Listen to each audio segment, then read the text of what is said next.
Hello बच्चों, very very good morning to all of you. आप में से काफी सारे बच्चे अब इस क्लास को लाइव में नहीं देख रहे हैं, रिकॉर्डेड में देख रहे हैं। बच्चों, मैं आज की क्लास आपके लिए रिकॉर्डिंग कर रहा हूं। ये अकाउंटिंग स्टैंडर्ड पूरा कर रहा हूं, अकाउंटिंग स्टैंडर्ड 22। आप में से क्योंकि सारे बच्चे अब इस टाइम रिकॉर्डिंग में देख रहे हैं, तो मैं ये लास्ट क्लास है जो मैं आपके लिए अभी इस वाले बैच के लिए रिकॉर्ड कर रहा हूं, क्योंकि बाकी सारी रिकॉर्डिंग मेरी ऑलरेडी मैंने आईजीपी को दे रखी है। तो आप सब लोग क्या करेंगे, जब आप रिकॉर्डिंग में देख ही रहे हैं तो आप सभी लोग अपना सिलेबस अब अपने हिसाब से रिकॉर्डिंग में जल्दी कर सकते हैं। ठीक है, तो बाकी सारे अकाउंटिंग स्टैंडर्ड और बैंकिंग एनबीएफसी वो मैंने आईजीपी में दे ही रखे हैं, आप लोग वहां से कर लीजिएगा। ठीक है, और कोई डाउट आए तो मुझसे पूछ लेना। हाँ, बस एक रेट का हमें देखना होगा कि रेट हमारा एनबीएफसी और बैंकिंग कंपनी में थोड़ा सा अपडेटेड आपको देखना पड़ेगा। स्टडी मैट वाला जो अगर चेंज हो गया है तो हम उसका यूज करना होता है बस। चलिए मैं शुरू करता हूं। तो इस क्लास के बाद में फिर मेरे हिसाब से बैच आपका ओवर हो जाएगा।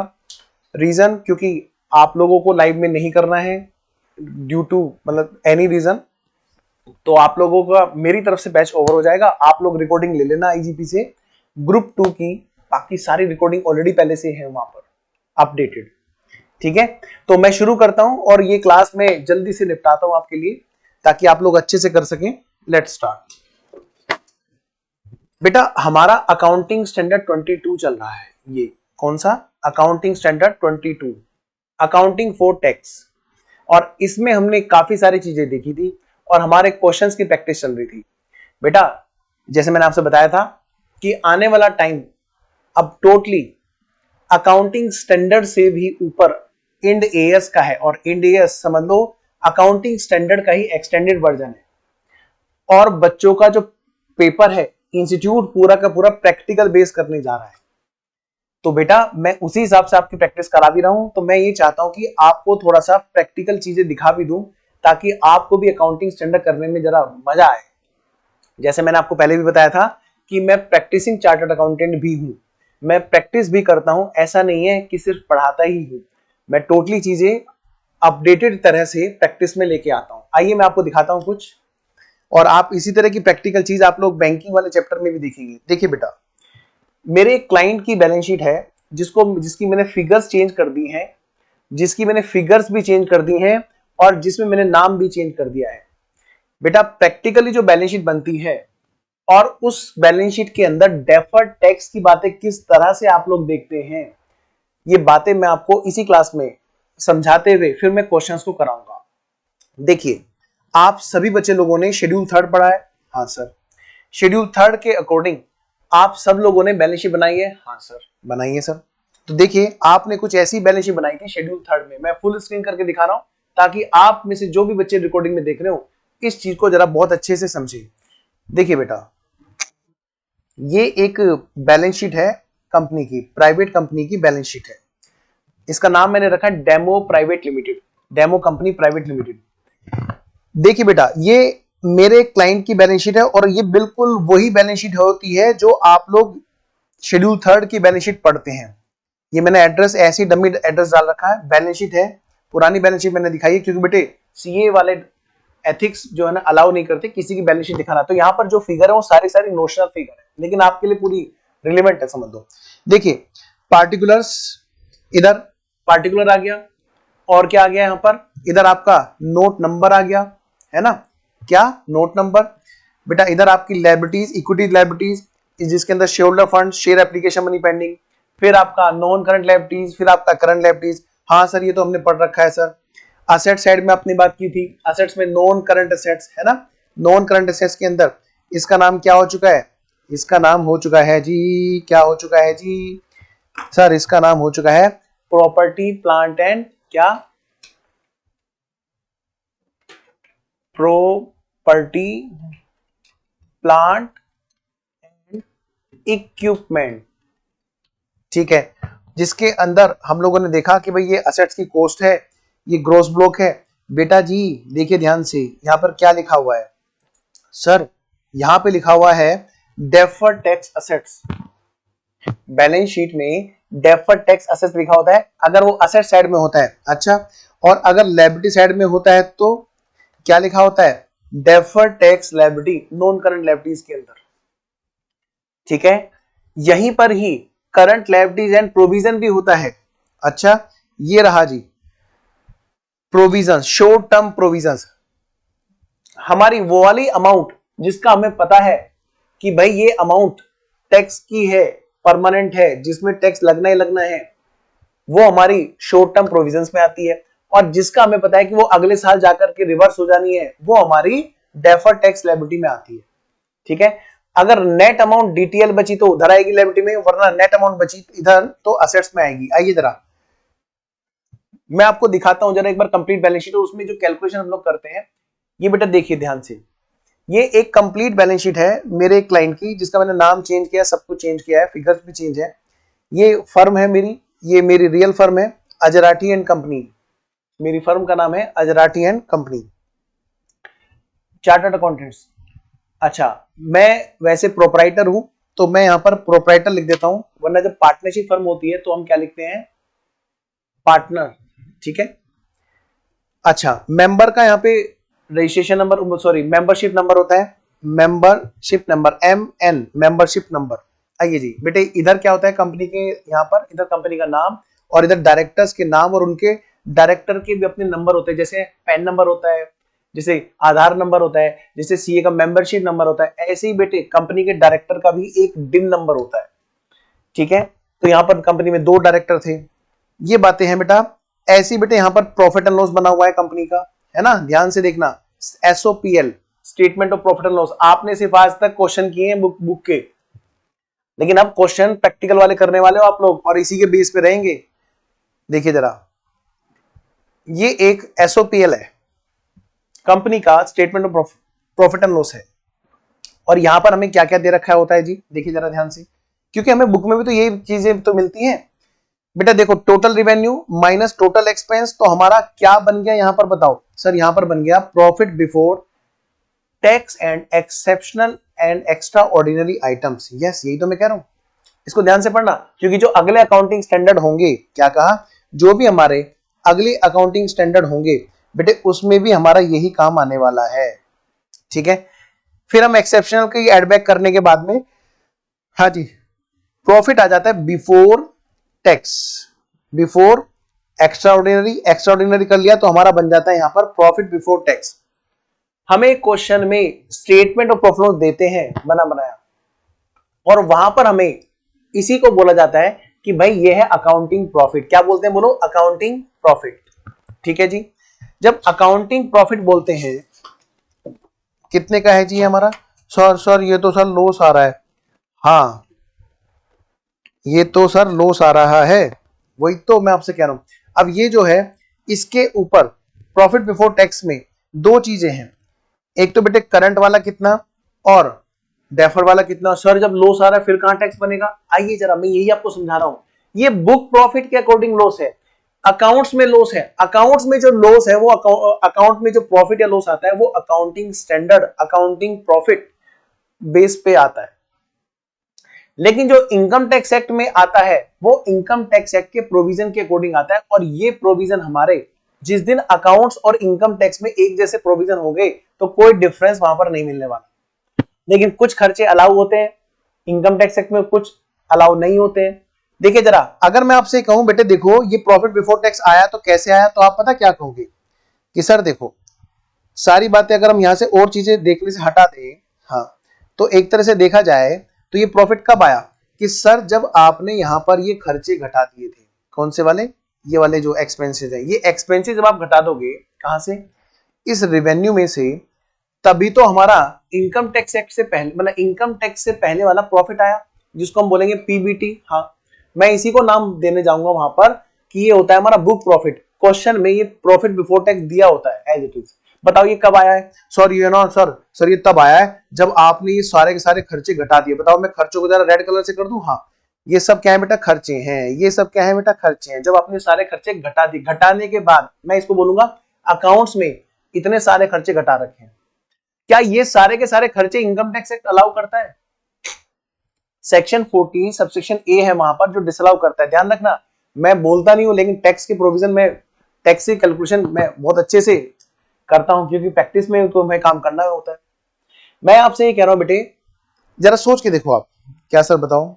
जरा आप ये सोच के देखो बेटा कि जो भी खर्चे हमारे, जो भी हमारे खर्चे इनकम टैक्स एक्ट में होते हैं वो सारे अलाउ नहीं करते वो लोग। जैसे आपको मैंने बताया था कि दो तरह के डिसअलाउंस वहां पे होते हैं इनकम टैक्स एक्ट में। एक वो जो आज डिसअलाउ करके आगे जाके अलाउ करेंगे, दूसरा वो आज भी डिसअलाउड है और कभी भी अलाउ नहीं करेंगे, यानी वो परमानेंटली डिसअलाउ हो जाते हैं इनकम टैक्स एक्ट में। तो जो परमानेंटली डिसअलाउ हो जाते हैं उनकी बात नहीं हम कर रहे, हम बात कर रहे हैं ऐसे वाली अमाउंट पर टैक्स, ऐसे वाली अमाउंट पर टैक्स जो आगे जाकर के रिवर्स होना है। आज हमसे ज्यादा ले लेंगे, क्यों ले लेंगे? क्योंकि आज वो खर्चे इनकम टैक्स एक्ट डिसअलाउ करता है, लेकिन बाद में जाके वो अलाउ कर देगा, जैसे सेक्शन 43 बी। तो यानी कि उन पर आने वाला टैक्स, उन पर जो आने वाला टैक्स है वो कितना है, उसकी अकाउंटिंग पूरी बारीकी से करने के लिए एएस बना है। देखिए ध्यान से, मैं आपके सामने कुछ लेकर के आ रहा हूं। क्या सर, क्या लेके आ रहे हैं? मैं आपके सामने लेकर के आ रहा हूं कि ये जो बुक, ये जो प्रॉफिट है कि लॉस है? देखिए जरा एक बार क्लिक करो, यहां पर ये क्या है बताओ हमारा? सर ये तो सर लॉस है। अगर मैं इसी प्रॉफिट लॉस को लेकर के मैं स्टार्ट हो जाऊं कि भाई ये तो आ गया इनकम टैक्स एक्ट की, जैसे हम पीजीबीपी हेड में कैलकुलेशन करते हैं। ध्यान रखना, एएस तभी अच्छे से क्लिप में ले सकते हो जब आप इस बात को ध्यान से सुने और समझे। बताओ सर, आप इस इनकम को लेकर के काउंट करना शुरू करते हो, add disallowed as per income tax act, है ना? एड डेप्रिसिएशन डिसअलाउड, जो डेप्रिसिएशन एक्सेस अलाउ होती है, डिसअलाउ कर रखी होती है। बेटे आप कैलकुलेशन कैसे करते हो? यही तो करते हो। देखो जरा ध्यान से, मैंने यहाँ पर एक कैलकुलेशन बना रखी है अपने क्लाइंट की, मैं इसको जूम करके दिखाता हूं, ध्यान से सुनना। बताओ हमारा उधर प्रॉफिट एंड लॉस में कितने का प्रॉफिट या लॉस था? सर 85,096। तो आपने क्या किया? आपने क्या किया? आप शुरू हो गए और आपने इसकी इनकम टैक्स एक्ट के अकॉर्डिंग कंप्यूटेशन करनी शुरू कर दी कि हम इनकम टैक्स एक्ट के अकॉर्डिंग पीजीबीपी हेड में इसकी कंप्यूटेशन करना चाहते हैं और देखना चाहते हैं कि इनकम टैक्स एक्ट क्या कहता है, कितने पर टैक्स कैलकुलेट करेगा इस इनकम पर। तो आप क्या करते हो? इनकम टैक्स एक्ट में आप क्या करते हो? पीजीबीपी हेड में यही तो क्वेश्चंस करते थे वहां पर इनकम टैक्स के सब्जेक्ट में। Profit as per profit and loss ले लिया। देखो ध्यान से, यहाँ प्रॉफिट नहीं है, लॉस है, तो क्या हुआ भाई? एज पर जो प्रॉफिट एंड लॉस जो भी हमारा बैलेंस है आपने उसको ले लिया। ये क्या है? ये रहा। अब आपने क्या किया? वो वाले खर्चे एड बैक कर देते हो, वो वाले खर्चे एड बैक कर देते हो जो प्रॉफिट एंड लॉस में डेबिट तो है लेकिन इनकम टैक्स एक्ट उनको अलाउ नहीं करता, अलाउ नहीं करता। इस साल एक तो दो तरह के डिसअलाउंस हैं, एक तो जो अभी अलाउ नहीं कर रहा है, बाद में अलाउ करेगा। दूसरा वो जो अभी अलाउ नहीं कर रहा है और बाद में भी नहीं करेगा। जो बाद में भी नहीं करेगा उसको हम बोलेंगे परमानेंटली डिफरेंस आ जाना। Book profit income tax act के अकॉर्डिंग जो प्रॉफिट आएगा जिस पर टैक्स कैलकुलेट होगा, और जो कंपनीज एक्ट के अकॉर्डिंग या मैं कहूंगा अकाउंटिंग प्रॉफिट के अकॉर्डिंग जो टैक्स आएगा, दोनों में डिफरेंस है, वो परमानेंटली डिसअलाउ हो जाएगा, है ना? तो बोलेंगे परमानेंट डिफरेंस है दोनों इनकम में। और अगर ऐसा डिफरेंस है जो बाद में अलाउ हो जाएगा तो टाइमिंग डिफरेंस है। देखिए जरा, डिसअलाउड सेक्शन कौन से वाला बताओ? Section 43B। बेटे हमने 43B वाले खर्चों को डिसअलाउ किया। आप मुझे बताओ ये खर्चे कौन से होते हैं? आपने पढ़ रखा होगा इनकम टैक्स एक्ट में। सर ये वो वाले खर्चे होते हैं जिनकी डिडक्शन कैश बेसिस पे मिलती है, इसको बाद में अलाउ कर देंगे। आज डिसअलाउ कर देंगे लेकिन बाद में अलाउ कर देंगे। तो जिस साल ये जमा कर देंगे गवर्नमेंट के पास में उस साल अलाउ करेंगे। फिलहाल तो भाई इतने रुपए का डिफरेंस तो आ गया ना, सीधी सी बात है। जो लॉस आ रहा था बुक में, बताओ वो कैसे आ रहा था? ये जो 85,000 समथिंग का जो लॉस आ रहा था बुक में, पता है कहां? स्टेटमेंट ऑफ प्रॉफिट लॉस में। देखिए ये रहा हमारा स्टेटमेंट प्रॉफिट लॉस, और हमने यहां पर देखा कि भाई लॉस आ रहा है 85,095 रुपए का। भाई ये आ क्यों रहा था बताओ जरा? ये आ इसलिए रहा था सर, ये इसलिए आ रहा था सर क्योंकि यहां पर जो है ना एक दिक्कत थी। बताओ क्या दिक्कत थी? सर यहां पर ये दिक्कत थी कि इसके अंदर यहां पर बहुत सारे खर्चे डले हुए थे, जैसे एम्प्लॉय बेनिफिट एक्सपेंस है, डेप्रिसिएशन है, एडमिनिस्ट्रेशन एक्सपेंस है। इनमें से कुछ खर्चे ऐसे थे जो 43B बेसिस पे अलाउ हो रहे थे। यानी कि अगर मैं उन खर्चों को जोड़ दूं तो मेरा सही प्रॉफिट सामने आ जाएगा as per income tax act. देखो बेटा मैं यहाँ पे क्या कर रहा हूं, मैं यही तो एड बैक कर रहा हूं। इतने रुपए के खर्चे थे, सर्विस टैक्स के नाम के थे। खैर अब तो सर्विस टैक्स नहीं है, पुरानी बैलेंस शीट में उठा रखी है। जीएसटी समझ लो, तो जीएसटी पेमेंट नहीं किया था तो भाई डिसअलाउ है अभी के लिए। इवन ये भी देखो, जो हमने डेप्रिसिएशन डेबिट कर रखा है, जो हमने डेप्रिसिएशन डेबिट कर रखा है ना बेटा प्रॉफिट एंड लॉस में, हाँ सर, वो तो हमने ऐड कर दिया। और जो डेप्रिसिएशन सेक्शन 32 के अकॉर्डिंग इनकम टैक्स एक्ट में आ रहा है वो हम लोग लेस कर देंगे, क्योंकि देखा जाए तो जो डिफरेंस है वही तो दिक्कत कर रहा है। तो यानी कि इसका मतलब देखा जाए तो हमारी जो इनकम आ रही है from business as per income tax act, वो कितनी आ रही है भाई? सर वो आ रही है ये 6,12,764 रुपए। प्लीज एक बार आप इसको देखो जरा स्क्रीन पे, मैं आपको फुल स्क्रीन पे करके दिखाता हूं, इसको एनालाइज करो, मजा आएगा आपको एएस करने में।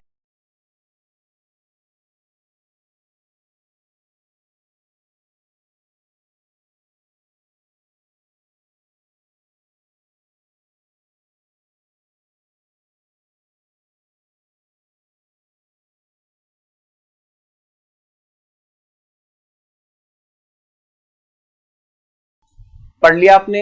अब देखिए जरा, ये जो इनकम है ये आई बेटा, इसमें से सबसे पहले देखो लॉस वगैरह है क्या? पुराने कोई लॉस नहीं है, यानी कि देखा जाए तो ये हमारी इनकम है जिस पर बेटे टैक्स लगना है इनकम टैक्स एक्ट के अकॉर्डिंग, जिसको हम बोलेंगे टैक्सेबल इनकम। क्या बोलेंगे? Taxable income. और इस पर बेटे हम लोगों ने टैक्स कैलकुलेट किया, तो हमारा जो टैक्स आया वो आया बेटा कितना, वो छोड़ो अंदर के कैलकुलेशन को, वरना फिर आपको दिक्कत हो सकती है। हमारा टैक्स आया जी ये,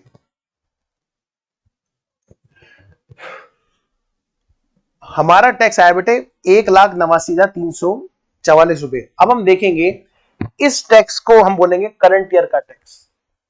आइए जरा मैं बात करता हूं, जो हमारा पीएनएल है, जो हमारा पीएनएल है, उस पीएनएल के अंदर क्या कहा, उस पीएनएल के अंदर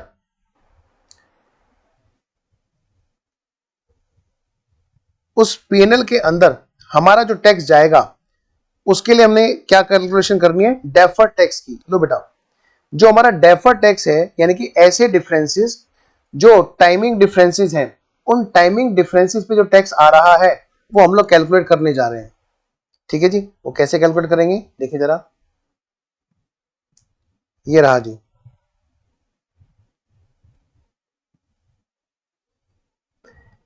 बेटा depreciation as per companies act, ध्यान से सुनना मैंने आपसे जो कहा है। क्या सर? ध्यान से, मैंने आपसे ये कहा है बेटा, ये हमारा ईयर है और हमने इसमें डेफर टैक्स कैलकुलेट करना है। क्या कैलकुलेट करना है बोलो? Defer tax. अब डेफर टैक्स असेट्स होगी कि लायबिलिटी होगी वो देखेंगे। हमें इतना पता है पहले साल में हमारा कंपनीज एक्ट के अकॉर्डिंग डेप्रिसिएशन ये आ रहा था, और as per income tax act जो हमारा डेप्रिसिएशन आ रहा है वो ये आ रहा है। मैं पहले एक साल की कैलकुलेट कर लेता हूं। अगर आप देखोगे तो दोनों में जो डिफरेंस है वो कितने का है बताओ? सर वो डिफरेंस है कितने का बोलो? सर वो डिफरेंस है, ये रहा 5,060 रुपए 50 पैसे। ये 5,060 रुपए 50 पैसे है क्या? सर ये जो है ये है जी कि भाई ये कंपनीज एक्ट ज्यादा मांग रहा है डेप्रिसिएशन, लेकिन इनकम टैक्स एक्ट क्या कर रहे हैं? कम अलाउ कर रहे हैं। क्या कर रहे हैं? कम अलाउ कर रहे हैं। तो देखा जाए तो इनकम टैक्स एक्ट में जब कम अलाउ कर रहे हैं, इसका मतलब इनकम टैक्स वाले टैक्स ज्यादा मांग रहे हैं। इनकम टैक्स वाले टैक्स ज्यादा मांग रहे हैं क्योंकि उन्होंने डेप्रिसिएशन कम घटा करके तब इनकम कैलकुलेट की है। जब ऐसा है तो बेटे उन्होंने इनकम बढ़ा रखी होगी, क्योंकि खर्चा कम अलाउ किया, डेप्रिसिएशन का खर्चा कम घटाने दिया, इसका मतलब उन्होंने इनकम ज्यादा कैलकुलेट की, तो उस पर जो टैक्स आएगा बेटा ध्यान रखना, यहाँ पे जो टैक्स का रेट है वो 30% है, तो उसके अकॉर्डिंग जो आएगा वो कितना आएगा जरा निकालना। ये रहा जी 1,563 रुपए का, 1,563 रुपए का डेफर टैक्स लायबिलिटी हमारी कितने की आई? ये वाली। ठीक है जी, आइए जरा बेटा कुछ इसी तरह की बातें हैं। आइए हम एक काम करते हैं, क्वेश्चन को लिख के करते हैं। चलिए एक क्वेश्चन मैं आपके लिए फटाफट से बनाता हूं, एक क्वेश्चन मैं उठाता हूं आपके लिए और हम लोग उसी से क्वेश्चन करते हैं। Let's start.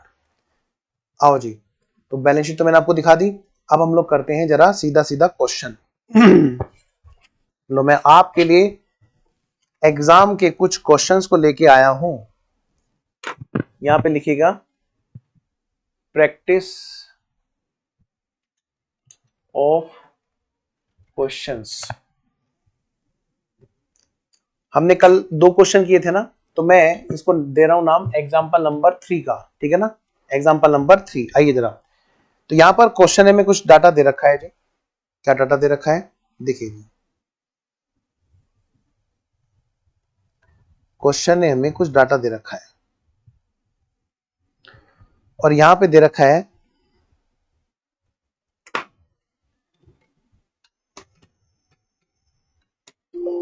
2 पार्ट करते हैं इसके।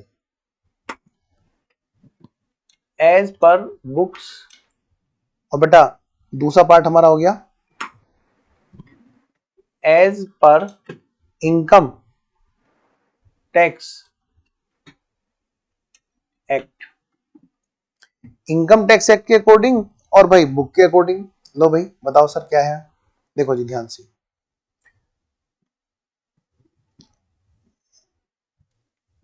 क्वेश्चन में हमें दे रखा है, मैं फटाफट से क्वेश्चन लिखता हूं, ठीक है, आप भी मेरे साथ साथ लिखेंगे जल्दी जल्दी। बेटा यहां पे लिखो रिवेन्यू। क्या कहा, रिवेन्यू। ये दोनों ने अपनी अपनी कैलकुलेशन कर रखी है, जैसे मैंने अभी आपको दिखाई कि हम लोग वहां पे कैलकुलेशन करते हैं। रिवेन्यू यहां पर दे रखा है, रिवेन्यू दे रखा है जी 2000 रुपए का। रिवेन्यू में 2 है, मेन रिवेन्यू या मैं कहूं revenue from operation, revenue from operation, और दूसरा अदर इनकम। आपको पता है इनडायरेक्ट इनकम भी यहीं पे काउंट कर रहे हैं हम लोग, है ना, ऐसी तो होती है ना कैलकुलेट। ठीक है जी, जो अदर इनकम है वो है बेटा 200 रुपए की। इधर मैं बात करूं इनकम टैक्स के अकॉर्डिंग, भाई ये 2000 रुपए की है। ध्यान रखना फिगर्स करोड़ में है, फिगर्स किसमें बेटा, करोड़ में, रुपीज इन करोड़। बेटा इनकम टैक्स एक्ट के अकॉर्डिंग डिविडेंड, देखो अदर इनकम में क्या है, यहां पे मैं आपको बताता हूं। अदर इनकम में क्या है, डिविडेंड दे रखा है। क्या है बेटा, डिविडेंड। और आपको पता है dividend in the hands of share holder क्या होता है, एग्जेम्प्ट होता है। तो इनकम टैक्स एक्ट वाले जब इनकम को कैलकुलेट करेंगे तो वो इनकम में डिविडेंड को काउंट नहीं करेंगे। उनके अकॉर्डिंग जो रेवेन्यू है ओवरऑल वो क्या है 2000, और जबकि बुक्स में हम देखें तो सारी चीजें प्रॉफिट लॉस में आएंगी, एसओपीएल में आएगी, तो इनके अकॉर्डिंग टोटल रेवेन्यू ये है। फिर बेटा बात करेंगे एक्सपेंसेस की। एक तो बेटा ये टोटल आ गया, ठीक है, मैं इसको थोड़ा डिफरेंट कलर से लिख दूं, हाँ सर, ताकि हमें अलग से दिखाई दे। ये है जी आपका रेवेन्यू, और इधर हम लिख रहे हैं अब आपके लिए एक्सपेंस।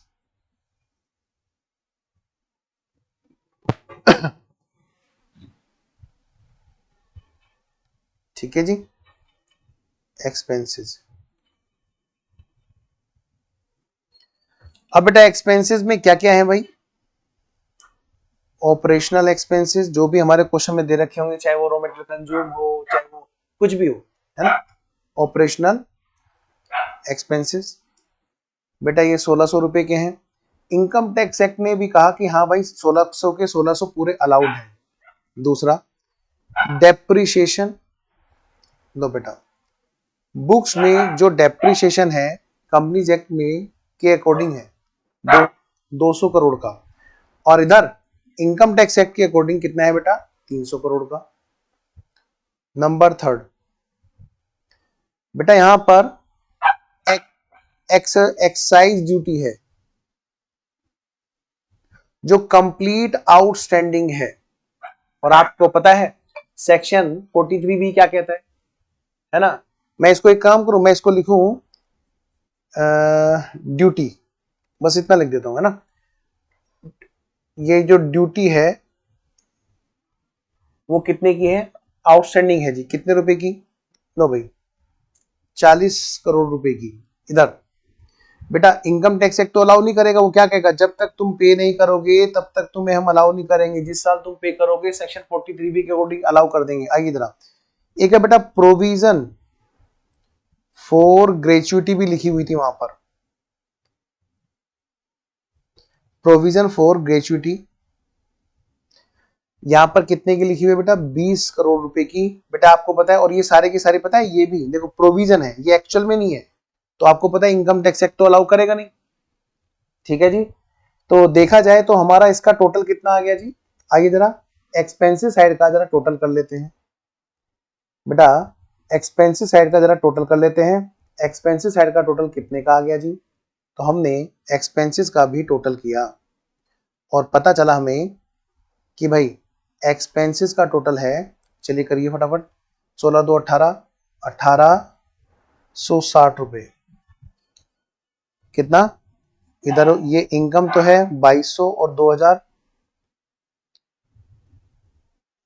और ये कितने का है 1860, और उधर 16 और 3 1900 रुपए। मैं आपसे ये कह रहा हूं बेटे, टैक्स देने से पहले हमारा प्रॉफिट निकल आया कि नहीं निकल आया, जिसको हम बोलेंगे अकाउंटिंग प्रॉफिट। Accounting profit.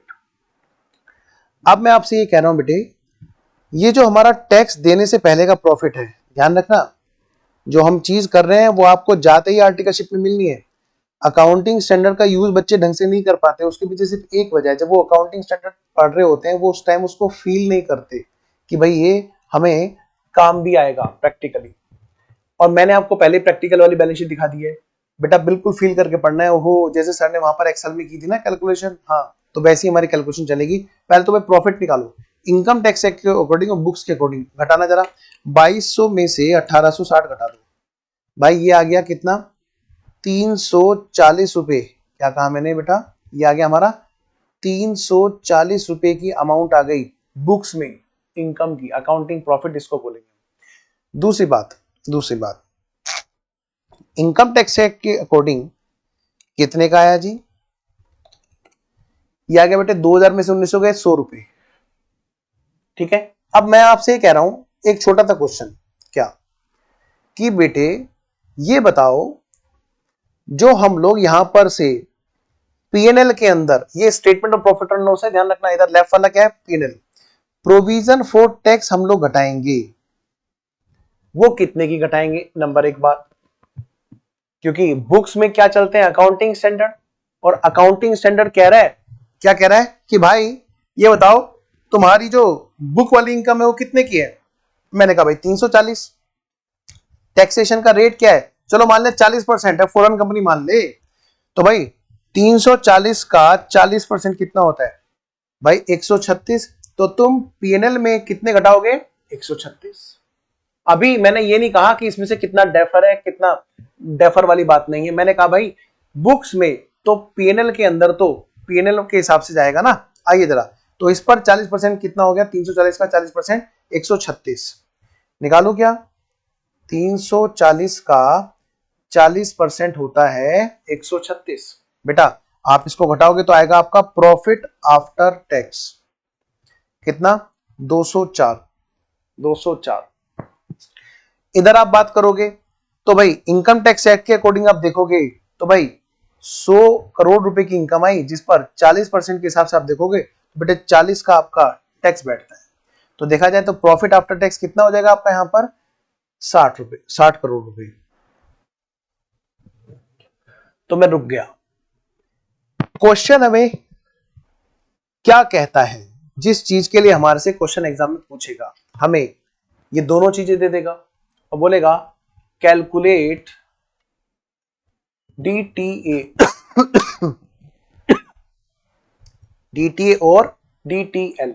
भाई डेफर टैक्स असेट्स आ रही है कि डेफर टैक्स लायबिलिटी आ रही है, आप ये करके दिखाइए, क्वेश्चन हमें ऐसे पूछेगा एग्जाम में। आप चाहे देख लीजिए पास के एग्जाम के क्वेश्चन वो इसी तरह के आ रहे हैं। आइए मैं आगे बढ़ता हूं, इवन उसमें तो टैक्सेशन वाली इनकम की कैलकुलेशन भी दे रखी होती है, सब बता रखा होता है भाई ये वाला पेड नहीं है, तो आप ये बैठ के खुद कैलकुलेट करते हो।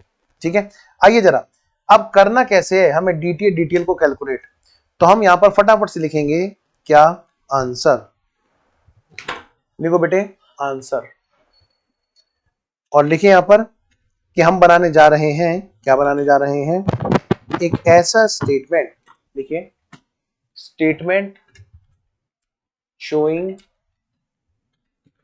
Calculation of DTA oblique DTL. DTA या फिर डीटीएल आप कैलकुलेट करने जा रहे हो, और मैं तो कहता हूं जनरल एंट्री भी कर लेंगे। आइए जरा चलिए शुरू हो जाते हैं। हम लोग यहाँ पर पहले एक स्टेटमेंट खींच लेते हैं। स्टेटमेंट क्या खींच लेते हैं बेटा, यही बनेगा दोबारा से, ये जो हमने यहाँ पे बना रखा है ना ऊपर क्वेश्चन में, इसी को हम यहाँ पे कॉपी पेस्ट कर रहे हैं। कॉपी और पेस्ट, ये हमने कर लिया जी, एज इट इज। बस इसके बराबर में मैं क्या करने जा रहा हूं, मैं 2 कॉलम बढ़ाऊंगा यहां पर।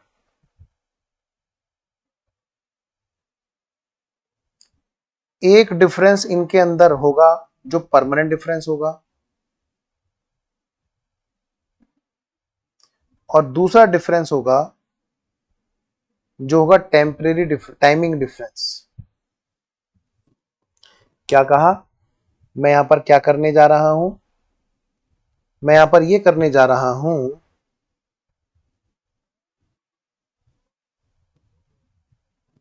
मैं यहां पर ये करने जा रहा हूं कि भाई मैं यहां पर कैलकुलेट करूंगा डिफरेंस।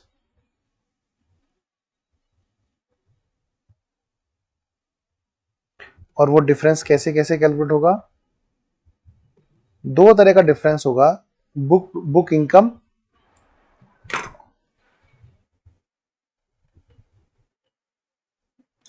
एक तो होगा बेटे timing difference,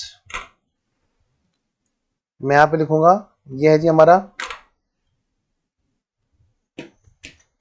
timing difference.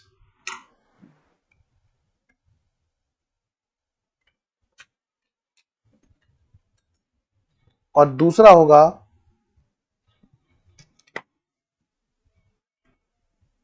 Permanent, permanent difference. तो ये 2 तरह के डिफरेंस है। मैं आपको मौका देता हूं, एक बार आप इनको कैटेगराइज करो जल्दी से, 2 मिनट का टाइम देता हूं।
हाँ जी, हो गया।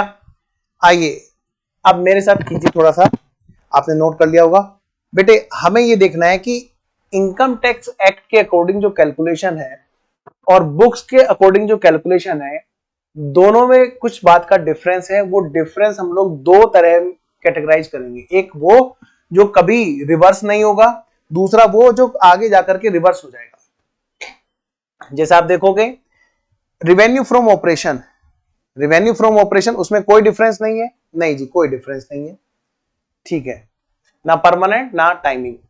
Dividend income, income tax act वाले कह रहे हैं कि भाई हम इस पर टैक्स नहीं लगाते और ना कभी आगे जाकर के लगाएंगे। कभी लगाएंगे नहीं, आज के प्रोविजन के हिसाब से बात कर रहे हैं ना, नहीं लगेगा। इसका मतलब ये इनकम क्योंकि एग्जम्प्ट है, तो इनकम टैक्स एक्ट वाले ना तो अभी ना ही आगे के लिए कभी भी कोई डेफरमेंट कर रहे हैं, यानी कि ये परमानेंट डिफरेंस में आएगी। तो दोनों में जो डिफरेंस है वो क्या है, परमानेंट और टेम्परेरी में 2 पार्ट में क्लासिफाई कर रहे हैं। ये आएगा कि दोनों इनकम में जो डिफरेंस है वो परमानेंट डिफरेंस में काउंट होगा, ये 200 का। आइए जरा, ऑपरेशनल एक्सपेंसेस जितनी बुक्स में है इनकम टैक्स एक्ट वाले भी उतने अलाउ कर रहे हैं। क्या यहाँ पे कोई डिफरेंस है, नहीं जी कोई डिफरेंस नहीं है, कोई डिफरेंस नहीं है। डेप्रीशिएशन, पेन रोक दो 2 मिनट के लिए। 2 मिनट के लिए पेन रुक दो, भले ही मुझे पता है तुम रिकॉर्डेड में पढ़ रहे होगे, पर तुम्हें मजा आएगा तभी आएगा जब आप मेरी बात मान के चलोगे। बताओ, चलो आओ मेरे साथ साथ बोलना। अकाउंट्स में 200 रुपए का डेप्रिसिएशन घटा रखा है बस, तो यानी कि अकाउंट्स में इनकम ज्यादा है, अकाउंट्स में इनकम ज्यादा है, यानी कि बिजनेसमैन, कंपनी कह रही है, जो बिजनेसमैन है कंपनी, वो ये कह रहे हैं कि भाई मुझसे तुम टैक्स ज्यादा ले लो, वो टैक्स बुक्स में ज्यादा कैलकुलेट कर रही है। जरा देखो इनकम टैक्स एक्ट वाले क्या कह रहे हैं, नहीं नहीं तुम्हारा डेप्रिसिएशन हम ज्यादा घटा रहे हैं, यानी कि इनकम टैक्स एक्ट वाले खर्चा ज्यादा घटा रहे हैं, और इसका मतलब वो कम टैक्स ले रहे हैं, कम इनकम कैलकुलेट करेंगे, मतलब इनकम टैक्स एक्ट वाले क्या कर रहे हैं, कम टैक्स कैलकुलेट कर रहे हैं।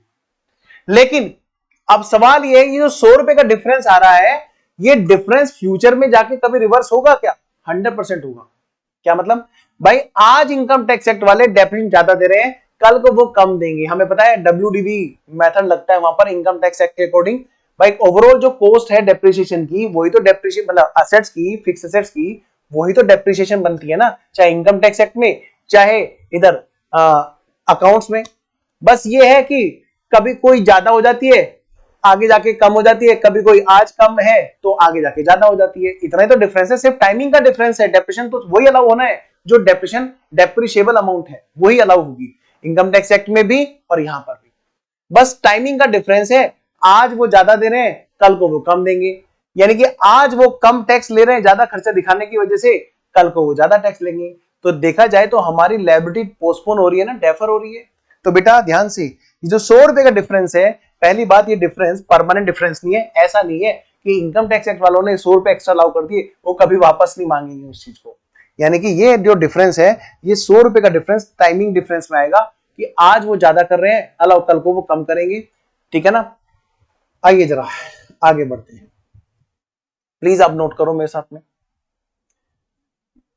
अगली बात, ये जो टैक्स ड्यूटी सेस एक्सेट्रा है, इसके लिए अकाउंट्स में तो हमने घटा रखा है, लेकिन इनकम टैक्स एक्ट वाले कह रहे हैं ना भाई ना, ना भाई ना, ना भाई ना, सेक्शन 43B के अकॉर्डिंग हम इसको कब अलाउ करेंगे, कि हम इसको उस साल अलाउ करेंगे जिस साल तुम पे कर दोगे। आज तो नहीं पे किया ना, लेकिन बाद में तो अलाउ करेंगे ना, ये बताओ पक्का अलाउ करेंगे। यानी कि ये तो बेटे टाइमिंग का डिफरेंस है, परमानेंटली थोड़ा ना मना कर रहे हैं। वो कह रहे भाई कोई बात नहीं आप कर लेना, लेकिन अभी नहीं, जब आप हमें टैक्स जमा कराओ, है ना। तो इसका मतलब ये हमारा टाइमिंग का डिफरेंस है 40 रुपए का। आइए एक बात और यहां पर इसकी एनालिसिस करके आगे बढ़ेंगे। क्या सर? ये बताओ, डेप्रिसिएशन पे वापस आते हैं। डेप्रिसिएशन जो है वो हमें 100 रुपए एक्स्ट्रा आज अलाउ कर रहे हैं।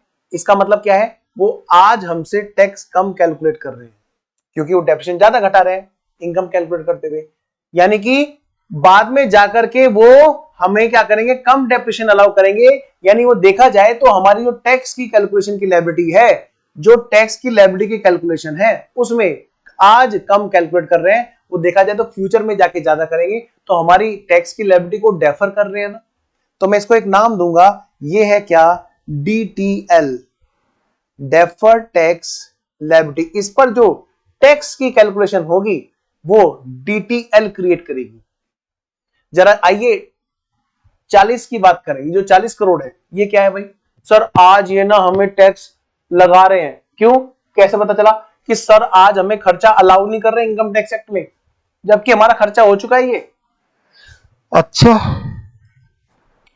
सर ये आगे जाकर के हम अलाउ करेंगे, मतलब आज आपसे टैक्स ज्यादा ले रहे हैं ना, हाँ, आगे जाके कम लेंगे ना, हाँ। तो देखा जाए तो आप एक तरह से एडवांस टैक्स जमा कर रहे हैं ना। तो डेफर टैक्स एसेट्स, आपकी एक एसेट्स क्रिएट हो रही है, फ्यूचर के लिए डेफर कर दिया जाएगा, लेकिन आज वो टैक्स ले रहे हैं आपसे, वो एज ए एसेट्स आप समझ लो, वो फ्यूचर में जाकर के उतना कम टैक्स लेंगे। यानी कि इससे जो क्रिएट होगा वो क्रिएट होगा DTA, defer tax assets, defer tax assets.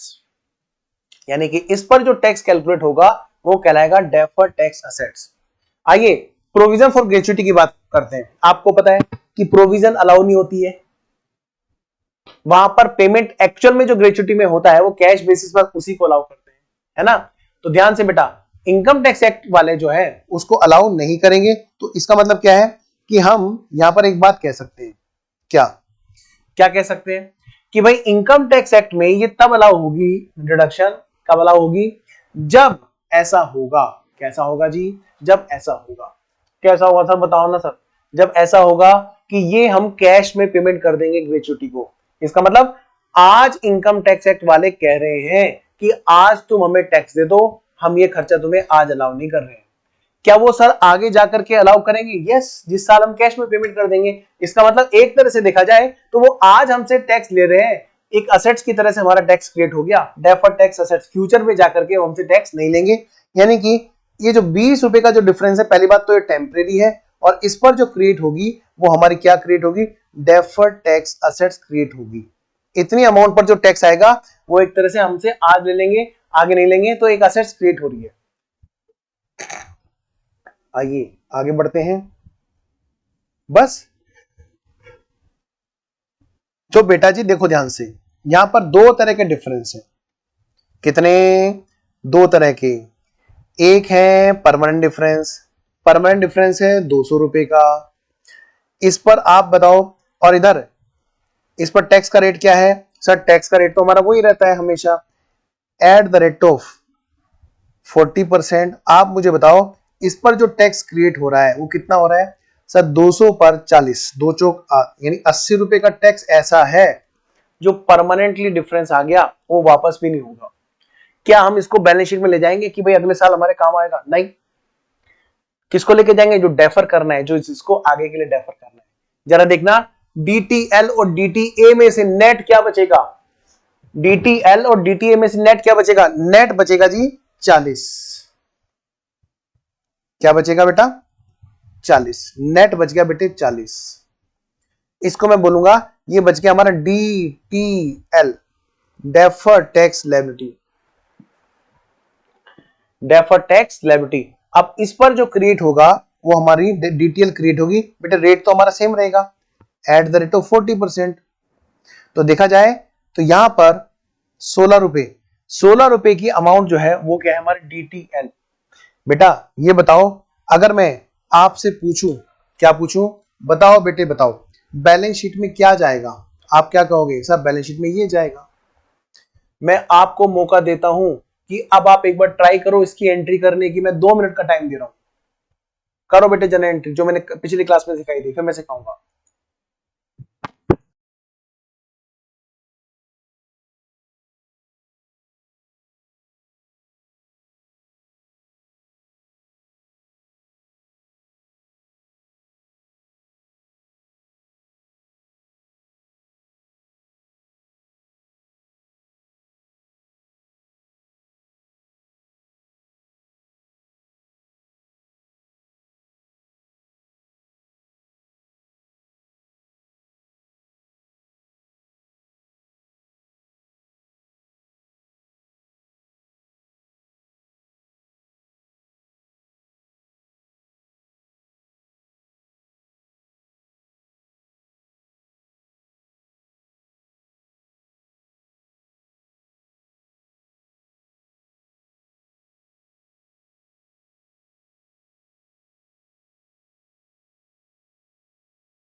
हाँ बेटा कर लिया। आइए जरा अब मेरे साथ साथ में क्वेश्चन कीजिएगा। देखिए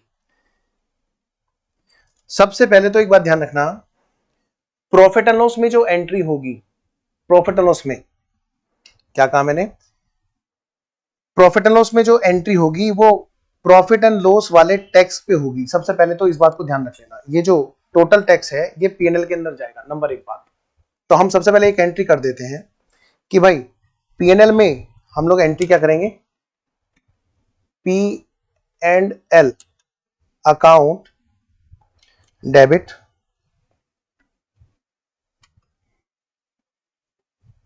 कितना 136 टू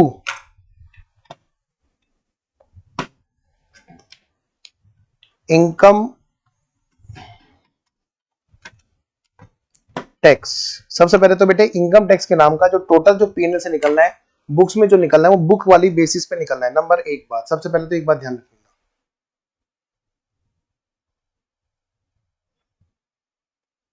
अब आई बेटे दूसरी बात, नंबर दूसरी बात, अब इस इनकम टैक्स के हमें दो पार्ट करने हैं, दो पार्ट।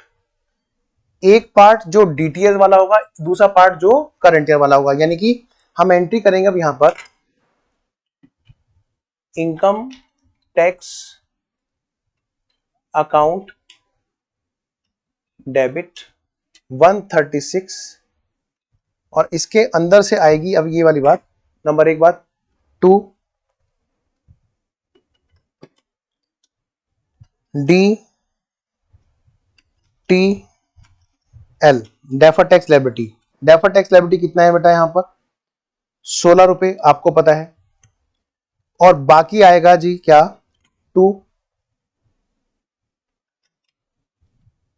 प्रोविजन फॉर, इसको सही से लिखता हूं, टू जो करंट ईयर वाले उस पर बिलोंग करता है, प्रोविजन फॉर टैक्स। और यह है कितना बेटा 120 रुपए। बाकी का अमाउंट करंट ईयर के बिलोंग करता है, जो वापस नहीं होगा वो कहां जाएगा, प्रोविजन फॉर टैक्स में। सर इसकी कैलकुलेशन बता दो ना कैसे कैसे। देखो बेटा जो करंट ईयर में आया टैक्स वो 40 रुपए, और प्लस जो आया और वापस नहीं जाएगा 80 रुपए, इन दोनों को मिलाकर के हम कहां डालेंगे, प्रोविजन फॉर टैक्स में। ठीक है, और जो पोस्टपोन हो जाएगा, डेफर हो जाएगा, वो कहां जाएगा, डीटीएल में। आइए जरा इसको बैलेंस शीट में कैसे दिखाना है मैं ये बात और आपको बता देता हूं, फटाफट से नोट करो। और आइए जरा एसओपीएल और बैलेंस शीट में कहां कहां पे दिखाएंगे, आइए मैं आपको दिखाता हूं। ये रहा जी हमारा, ये रही हमारा एसओपीएल और ये रही हमारी बैलेंस शीट। लेफ्ट साइड में बैलेंस शीट,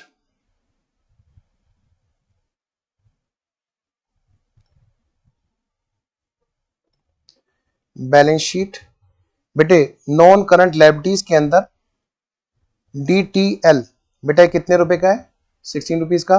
करंट लायबिलिटीज में क्या आ गया हमारा, प्रोविजन फॉर टैक्स कितना 120 रुपए। बेटे एसओपीएल में प्रॉफिट बिफोर टैक्स है, हाँ जी, उसमें से घटेगा टैक्स, टोटल तो घटेगा 100 कितना 36 रुपए।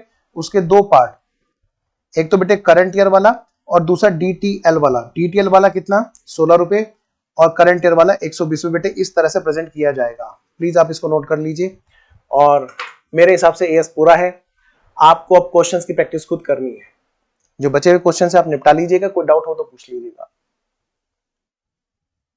ठीक है जी, तो चलिए मैं फिर ओवर करता हूं। ये हमारा AS 22 खत्म हुआ। आपको मैं बता दूं कि AS के अंदर मैंने बाकी सारी रिकॉर्डिंग दे ही रखी है, एक AS तो यूट्यूब पे डाला हुआ है। ठीक है जी, AS 19 मैंने आपको बताया था। तो क्योंकि आप लोग अभी लाइव में नहीं आ रहे हैं, रिकॉर्डिंग में कर रहे हैं, तो बेटा रिकॉर्डिंग में आप सिलेबस पूरा कर लीजिए और हमारी तरफ से बात अब आपके लिए पूरी है। ओके बच्चों, बाय बाय।